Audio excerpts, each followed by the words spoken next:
The latest round of DPRK-U.S. denuclearization talks came to a screeching halt on Saturday in Stockholm. Pyongyang officials said the meeting broke down because the U.S. brought nothing to the negotiation table, but Washington rebuked the claim that the talks ended in failure, insisting a group had good discussions. So what accounts for this stark contradiction, and has the cause lost momentum, or is a resolution still possible despite U.S. President Donald Trump being engulfed in a domestic crisis? Joining me to discuss this are from Washington, D.C., Dr. Ivan Eland, Senior Fellow at the Independent Institute, a think tank, and here in the studio, Zhao Tong, Fellow at the Carnegie-Tsinghua Center for Global Policy. Gentlemen, welcome to the talks. Now, welcome to the point. Now, the official from the two countries met in hopes of making progress, but walked away with what looks like an even greater misunderstanding. The Pyongyang side said talks broke down entirely because the United States has not discarded its old stance and attitude, whereas the U.S. claimed the comments do not reflect the content or the spirit of the good discussions that took place. So, Dr. Eland, what is your reading of these comments? It seems that there has been a breakdown of dialogue rather than just a hurdle to overcome. Yes, it seems to be that the two sides are maybe even farther apart than they were before. There's all sorts of posturing and public statements during negotiations, but I think there's a stark difference between the North Korean blunt assessment that criticizing the U.S. and the Trump administration, which I think is sort of desperate at this point to get some sort of deal with North Korea, trying to put a positive spin on what's happened, which I don't think is really good for the progress. Were the DPRK side's expectation too high, Dr. Zhao, here in the studio, and did the U.S. not offer enough or anything new? Well, I hope I know what the U.S. offered at the table. There were some rumors before the negotiation that the U.S. side actually was willing to take a more flexible attitude. There were some reports that U.S. was willing to consider measures such as to relax some economic sanctions, including allow the North Korea to export textile and minerals for 3 years in return for North Korea to shut down the Yongbyon nuclear complex, in addition to closing their entire uranium enrichment program. That was a much softer position compared with before.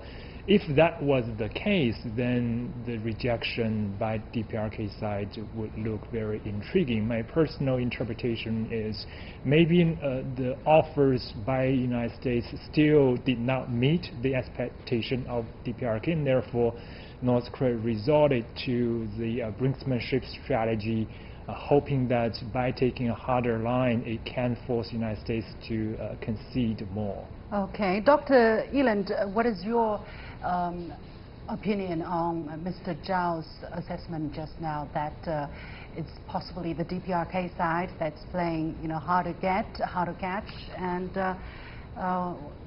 walk away, although some new things were offered on the table?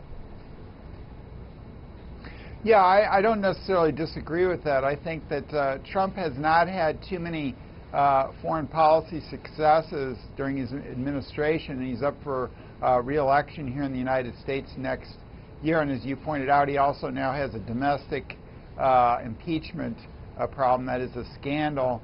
And so I think that makes him a little bit more desperate to get a settlement. And I think that he probably has offered something along the lines of that was just mentioned. And so, but I think the North Koreans realize that they have a stronger hand in this whole process, and so I think they probably are posturing for more concessions. But this would be the only thing they could get, is some sort of a temporary or partial arrangement, because I don't think that North Korea will ever give up its nuclear weapons. I happen to agree, the only point I would ever agree with John Bolton on is that North Koreans are probably not going to give up their nuclear weapons and missiles entirely. With the impeachment crisis unfolding in the United States, so Dr. Eland, you are saying that maybe President Trump is a bit more desperate, so he would like to have something to take back home. But on the other hand, the DPRK is using this as some kind of a bargaining chip, maybe knowing that President Trump is under great pressure, so he would like to score more points on the diplomatic front. But on the other hand, maybe time is also very limited for U.S. President Donald Trump for the DPRK to have something in the hand before greater uncertainty appears in the U.S. domestic politics. So, Mr. Zhao, how do you look at the dilemma of the situation at this moment? Well, I think you're exactly right. I'm sure DPRK wants to take advantage of the domestic crisis in the United States facing President Trump. But on the other hand, the other day when President Trump was taking a public interview, when he was asked questions about DPRK, he only briefly mentioned the recent negotiation, then quickly turned the conversation to the impeachment, the so-called witch hunt. So clearly DPRK is now very high on his mind. So that might make North Korea's strategy less likely to succeed. Going to the future, right now the only time, the deadline was actually arbitrarily set by DPRK.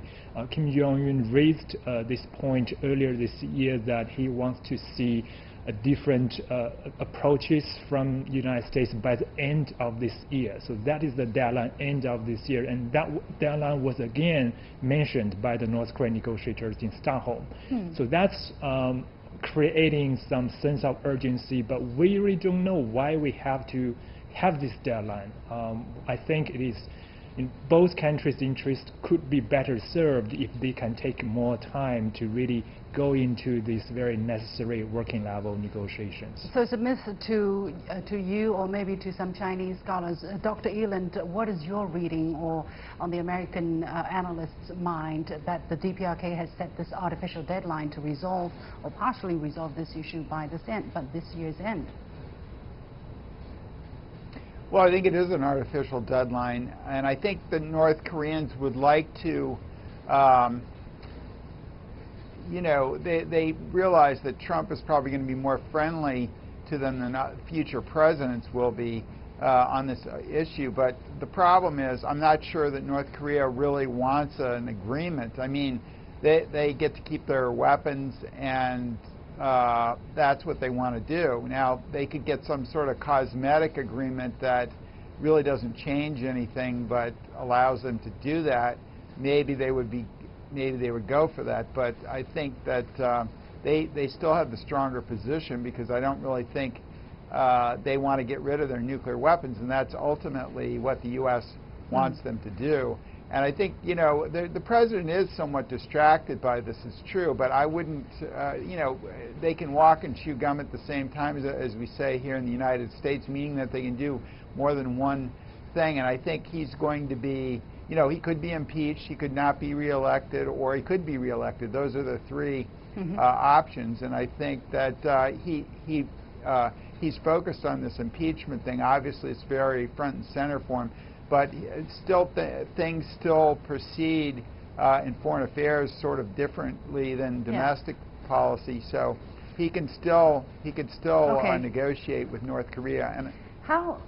Let me interrupt you there, Mr. Zhao. What is your take? What is China's take, let's say, of the sincerity of the DPRK to really engage and not just have a cosmetic agreement, in the words of Dr. Eland, but to really have some breakthrough? I think China sincerely hopes that North Korea is willing to make this grand bargain with the United States. I think many Chinese officials and experts are convinced that a major breakthrough can happen if both sides can take a phased approach in dealing with this and building trust at the same time. What is China's answer to John Bolton's question and also to Dr. Eland's opinion just now that the DPRK will never give up its nuclear weapons? I don't think China believes that North Korea is ready to nuclear weapons forever, and I think China feels sympathetic to the North Korean position that North Korea needs a stronger security guarantee, so it does not have to rely so heavily on nuclear weapons. So again, this time at Stockholm, North Korea said it needs the United States to give up its hostile policy in terms of first, making North Korea feel safer, providing North Korea with security guarantee, and secondly, to allow North Koreans the rights to develop. I think those are two important demands from North Korea, and China, I think, feels those demands needs to be met. Maybe not in a once and for all manner, but incrementally through negotiations. Yeah, given the fact that John Bolton is not there anymore, which is kind of a big disagreement out of the Trump administration concerning how to deal with the DPRK. What's the impact, Dr. Eland, very briefly, of the absence of John Bolton in the process? Well, I think it is positive because he was such a hardliner. But I have to say that although I would like that scenario to play out where U.S. would give North Korea's security guarantees, and they would either get rid of their nuclear weapons or limit them severely, I just don't think it's going to happen. And one of the reasons, I have to say, is the U.S.'s fault. They tore up the Iran nuclear agreement. They overthrew Gaddafi after he had given up his nuclear program, and they went after Saddam Hussein, who didn't have nuclear weapons, but at one time had a program, but had gotten rid of it. So, if you're Kim Jong-un looking out at this, you're going like, well, I see what happens to leaders who run afoul of the U.S. and who don't have nuclear weapons. So we don't really want to get rid of our nuclear weapons. So you can't really blame the DPRK side. You can't really blame the DPRK side, according to that logic, as to why they have to cling on to some kind of security guarantee for themselves. Anyway, we have to leave it there. Until next time, many thanks to Dr. Ivan Eland from the Independent Institute and to Zhao Tong of the Carnegie-Tsinghua Center for Global Policy.